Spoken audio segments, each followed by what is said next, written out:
Welcome back. I hope you're ready for another real estate showdown. I don't know if you remember, the first one didn't go so well for Melissa. Let's see how she bounces back.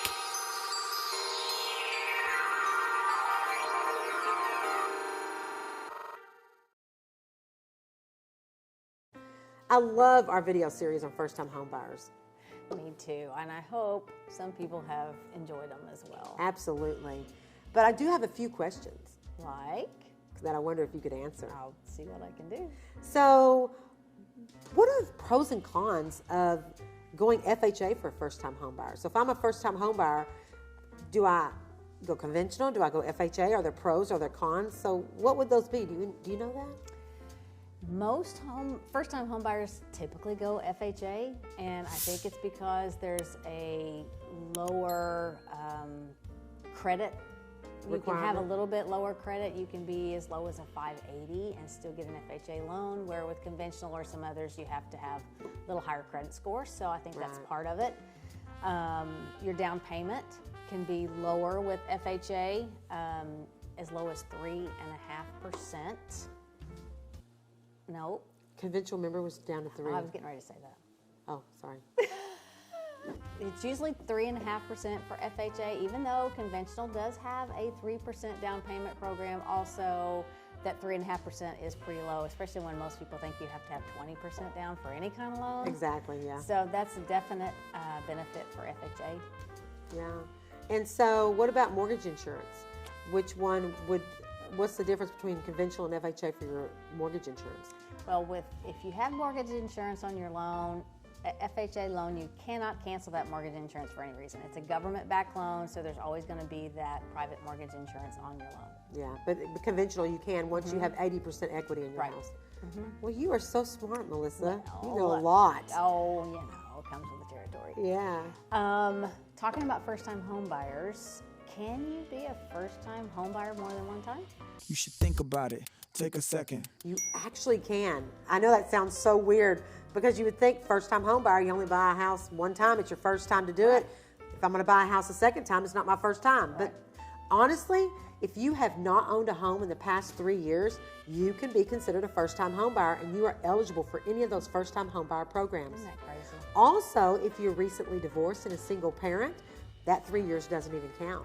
Wow. Yeah. Good to know. I know, right? So you can be a first-time home buyer multiple times. That's awesome. Yeah. Let's see, what else we want to know. What's the difference in earnest money and closing costs? Oh, that's a good one. My clients ask me that all the time. Earnest money is the money you put up to show the seller that you're earnestly wanting to buy their house. It's like that security for that seller to take the house off the market. And that earnest money goes into an account at the title company, an escrow account, and it's held there until closing. And all of that money is credited towards your closing and down payment at closing costs. Right. I mean, closing time. But yeah. So what's the difference? What's the closing costs? Well, closing costs are going to be things like your fees that you pay to the title company for them to close the deal. It's going to be your 3 months of insurance and taxes that they put in an escrow account for you. If there's an origination fee for the loan, that's a closing cost fee. Document preparation fees, those kinds of things. Lots of little things. Just a lot of little things up. that add up. Yeah. If you're buying down your interest rate, that's part of your closing costs. Your appraisal that you pay for, and you usually pay for the appraisal at the time that they do the appraisal, that's credited back to you at closing, so that's considered part of your closing costs. Right. And your earnest money is credited back to you at closing too, but it's still kind of a separate cost, and a lot of first-time home buyers just don't understand that. Yeah. Two. And typically your earnest money, just so you know, is 1% of the sales price. That's what most realtors recommend.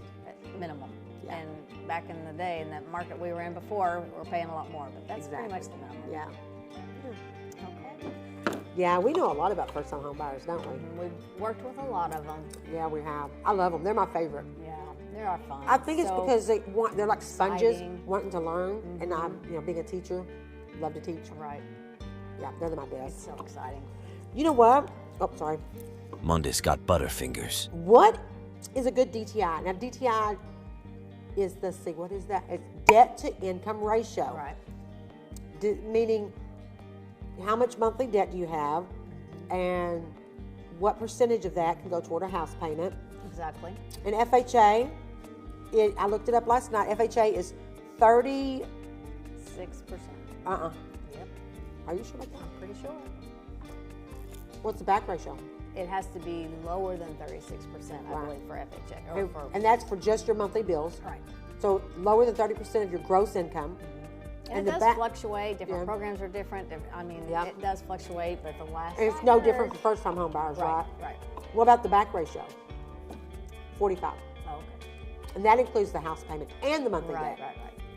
All that stuff. You know what? We have a video. We have a video coming on that. We've got a video to show you how to pre-qualify yourself, how to figure out what you've got to do to get yourself in that house that you want to get into. Right. Just kind of a prequel to doing the whole thing and contacting the lender, how you can help yourself. Exactly. Yeah. Looking forward to that one. Me too. Let's see. We already talked about PMI. No, but we didn't really talk about what it is. Well, we kind of did. Kind of. PMI is your private mortgage insurance, and we talked about the When do you not difference in have to have having it? But you don't have to have PMI if you have if you put 20% down on your loan, then you do not have to have PMI at all. ever. Right. So. And if you have a conventional loan, anytime during the life of that loan, if you realize that you've gained equity in your house, you can get an appraisal, and if you've got 80% equity built up, you can get out of PMI. And I don't think you even have to have appraisal with all lenders, but you have to ask because they're not just going to say, "Hey, No. congratulations, you've got 20%." No. It's PMI. They're going to take that money. And PMI can be expensive. It's can be. a couple $100 a month, really. Added to your payment. So keep track of that. If you do have PMI, just keep checking, and once you get that 20% in, And it's different than homeowners insurance. oh yeah, Homeowners insurance covers things like if you have a hailstorm, you need to replace your roof, or your fence gets blown down. PMI is a mortgage insurance that insures your mortgage in case you have to foreclose, which we hope never happens. right. I have a question for you. Okay, Are the credit score requirements different for first-time home buyers than just anybody else? they are actually. First-time home buyers can get in with a little bit less of a credit score. I think we talked about that, maybe down to 580. Where other programs you have to have a little bit better credit. The government-backed loans like FHA, VA even have different requirements than conventional. But yeah, first-time home buyers can get in with a little. And conventional is like 640, credit. isn't it? Conventional is like 640. Somewhere around 620, I think. 620, it was 620 for a while. And so- you know that USDA loan where there's no down payment if you're buying a home like in the rural area, I do know that's a little higher. It's It 640 is, for yeah, sure. Yeah. Yeah. Got anything else for me? I think we've talked about a lot already. So we encourage you to stick around and watch our video on how to pre-qualify yourself, kind of figure out, how much house you can afford without actually having to go talk to a lender. We know that sometimes It can be scary. Yeah, it can be scary, and you don't really want to fill out that loan app yet. You kind of want to see what you think you can afford, and we're going to show you how to do that on your own. Because most people think they can't do it yet. They think they have that 20% down, or their credit has to be 720. Or they have and too much all monthly these- debt. Yeah, Right. you'll be really student loan surprised. debt, and you will be surprised. So this will just help you kind of do that first step on your own to see if you're ready to contact the lender. Exactly. Yeah. So I'm Monday. I'm Melissa. Until next time. See ya.